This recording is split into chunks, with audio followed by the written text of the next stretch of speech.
Hello. हा, नमस्कार नमस्कार पाहुणे. नमस्कार नमस्कार. कोण बोलताय? तुम्ही आमच्या गावातलं ते पोरग बघायला आलते ना काल तुमच्या पोरीसाठी. हा हा आलो होतो की. पण तुम्ही कोण बोलताय? तुमचा हितचिंतक बोलतोय, म्हणजे पाहुणाच बोलते समजा की. हा बोला की पाहुणे, बोला बोला बोला. काय नाही, ते पोरग बघायला आलते ना काल तुमच्या पोरीसाठी. कसं वाटलं? पोरग तसं चांगलंच वाटलं. चांगली नोकरी करते. चांगलंय चांगलंय चांगलंय. तुम्ही सांगा कसं आहे पोरग, काय म्हणजे व्यसन बिसन तर नाही ना? पोरग तसं चांगलं आहे, काय काय वाईट नाही.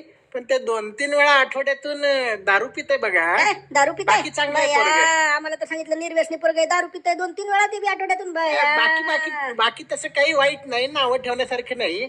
पण मागच्या दिवाळीत काय ते पत्त्याचा काय ते नाद लागला होता पोराला. 4-5 लाखाला बापाला बुडवलंय. बापानं कुत्र्यागत मारला होता, इथं चौकात सगळ्यांसमोर मारला होता. हो बया, जुगार खेळतोय पोरग, आम्हाला माहितच नव्हतं. पोरग तसं चांगलंय बघा, काही नावं ठेवण्यासारखे बिलकुल नाहीये. पण ते आता काहीतरी डान्स बार का काय ते तिकडे डान्स करायला जाते बघा, काहीतरी पुरींचा नाद लागलाय म्हणते ना. काय डान्स बार? बाकी पोरग चांगलंय बघा. अंगठीतला हिरा हिरा. अंगठीतला हिरा घेऊन काय चाटायचे का? चिंकीचे बाप्पा, पोरग मुताड पिताय मुताड. पोरग दारू नाही, सांगा पाहुण्याला फोन करून सांगा. पोरग मुताड पिताय, आपल्या पोराला आपली पोरगी द्यायची का? कॅन्सल करा लग्न, मोडा ते फोन करून सांगा त्यांना. आता त्या मध्यस्थाला फोन लावा. पोरग चांगलं आहे, तसं असलं काही माहितीच नव्हतं. पोरग मुताड पिताय म्हणे. बया, असले मुत्ताड पिणाऱ्या पोराशी आमच्या चिंकीचं लग्न लावून देऊ? नाही नाही नाही, ते लावा मध्यस्थाला फोन, ते लग्न कॅन्सल करा आत्ताच्या आत्ता, सांगून ठेवते मी चिंकीच्या बाप्पा.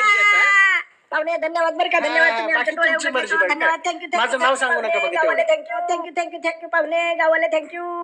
Hello hello.